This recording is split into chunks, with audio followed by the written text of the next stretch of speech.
The park was silent until the officer shouted, "Rex, attack!" The powerful K9 lunged forward, teeth bared, sprinting toward an old man sitting alone on the bench. Onlookers screamed, expecting the worst. But what happened next left everyone frozen. Instead of attacking, the dog skidded to a stop, whined, and pressed his head gently against the old man's chest. The officer's face turned pale. "Rex, what are you doing?" he shouted. The old man's trembling hand reached out, and the moment he whispered a single word, "Buddy." The truth hit everyone like a wave. This wasn't a random encounter. It was a reunion years in the making. The sun glinted off the polished badges of the police K9 unit as a crowd gathered around the open training field. Cameras clicked, children clapped, and reporters leaned in to capture every moment of the department's star duo, Officer Ryan Cooper and his legendary K9 partner, Rex. Known for his flawless obedience and lightning-fast reflexes, Rex had never failed a command in his entire career. Today's demonstration was meant to be routine, a simple attack and detain drill for public show. "Ready, boy?" Ryan whispered, patting Rex's neck. The German Shepherd barked sharply in response, eyes locked on the target. The crowd fell silent as Ryan raised his voice, "Rex, attack!" But instead of charging toward the decoy suspect, Rex froze. His ears twitched, nostrils flaring as he turned his head away from the target, towards something. Or rather, someone else. An old man sat quietly on a nearby park bench, feeding pigeons, unaware that every eye, and now, every camera, was on him. "Rex, attack!" Ryan repeated, louder this time. But Rex didn't move. His body stiffened, tail low, eyes locked on the old man. A murmur rippled through the crowd. Something was wrong. Terribly wrong. The tension thickened in the air as the crowd exchanged confused glances. Ryan's voice boomed again, frustration creeping into his tone. "Rex, that's an order." But the dog refused to move. Instead, he let out a low whine, a sound that didn't belong on the training field. Slowly, his growl turned into a soft whimper, his eyes fixed on the frail old man sitting a few yards away. The old man stopped feeding the pigeons. His trembling hands lowered to his lap as he stared back at the German Shepherd, his eyes widening, glistening with tears. "Buddy?" he whispered, barely audible over the wind. The name seemed to slice through the noise like lightning. Rex's ears perked up instantly. He took a hesitant step forward, then another, until his massive frame stood inches from the old man. The crowd gasped as the K9 pressed his head against the man's chest, tail wagging weakly.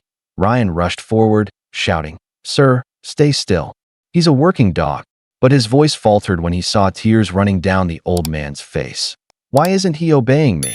Ryan demanded. The old man looked up at him, voice trembling. "Because he's not Rex," he said softly. "He's Buddy, my dog. The one I lost 8 years ago." The old man's voice quivered as he began to speak, his trembling hand still resting on the dog's fur. "8 years ago, I was part of the city's K9 unit," he said, his eyes drifting somewhere far away. "And this dog, this was my partner, Buddy." The murmurs around them faded into silence as everyone listened. "We'd been through everything together. Fires, floods, rescues. He wasn't just a dog. He was family." Henry's tone softened, breaking under the weight of memory. A flashback unfolded in his mind. A stormy night years ago. The sirens blared as Officer Henry Walker and Buddy searched a collapsed bridge for survivors. "Buddy, stay close," Henry had shouted through the rain. But when a little boy's scream echoed from below, Buddy leapt into the rushing water without hesitation. Henry followed, but the current was too strong. He watched helplessly as the light on Buddy's collar disappeared into the darkness. "I searched for days," Henry whispered, tears streaming. "I never found him. I thought he was gone forever." Back in the present, Buddy nudged his head under Henry's arm, whining softly, as if remembering too. The officers stood frozen, realization dawning that this was more than a coincidence. It was a miracle reunion written by fate itself. Ryan knelt beside the old man, struggling to process what he was hearing. "That can't be. Rex was found during a rescue mission upstate 2 years ago," he said quietly. "He had no ID chip, no records, just scars and fear." Henry's eyes filled with pain. "Those scars," he murmured, gently parting the dog's fur near his neck. There it was, a faint burn mark shaped like a cross. Henry's hand trembled as he touched it. I gave him that mark, by accident, when I rescued him from a fire years ago. The officers exchanged stunned looks. The truth hit Ryan like a wave. This wasn't a case of disobedience. It was recognition. Buddy hadn't attacked because he wasn't trained to hurt the man he once loved. Ryan swallowed hard, his voice breaking.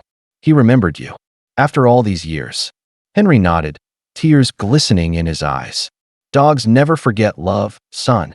Not even when the world changes around them.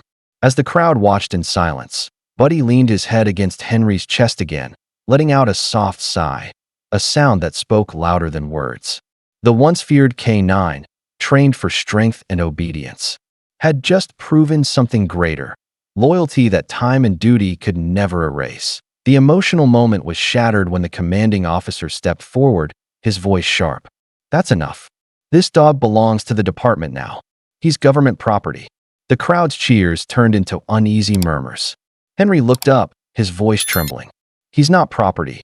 He's my partner. The officer ignored him, removed the civilian from the field, and restrained the K9. Two handlers moved toward Buddy, leashes ready. The dog's ears flattened, his body tense, growling low, not in aggression, but in fear. Henry stepped between them. Don't you dare touch him. Ryan's heart pounded. Every instinct told him this was wrong. Sir, he said, stepping forward. This is an AK-9 failing orders. This is a soldier recognizing his master. The officer's jaw tightened. Stand down, Cooper. But Ryan didn't move. No, sir. If loyalty means punishment, then maybe we forgot what these dogs truly stand for. The silence that followed was deafening. The old man's tears fell onto Buddy's fur as the crowd began to clap softly, then louder, until the whole park erupted in applause. The commanding officer's shoulders slumped. Fine, he said finally, voice low. Let him go home. Henry dropped to his knees, hugging Buddy tightly. We're finally going home, boy, he whispered. Weeks later, the story of the K9 who refused to attack his former master had spread across the nation. News stations replayed the heart-stopping moment again and again, the dog disobeying an order, only to fall into the arms of the man who had once saved him. People called it the reunion of the decade, and Henry and Buddy became symbols of loyalty, love, and second chances. After a long legal battle, the department officially retired Buddy early, granting Henry full custody. From that day on, they were inseparable once more. The two could be seen every morning walking through the park, Buddy trotting proudly beside the man who never gave up on him. Children stopped to pet him, and Henry would always smile softly. He's proof, he'd say, that love always finds its way back. But time has its limits. One quiet dawn, Henry awoke to find Buddy lying peacefully by the door, his head resting on his old police vest. He had gone to sleep one final time, guarding the man he loved. At Buddy's funeral, Officer Ryan placed the K9 badge beside Henry's trembling hand. He didn't just follow orders, Ryan said, his voice breaking. He followed his heart. And as the flag was lowered, the sun broke through the clouds, as if heaven itself was saluting a hero.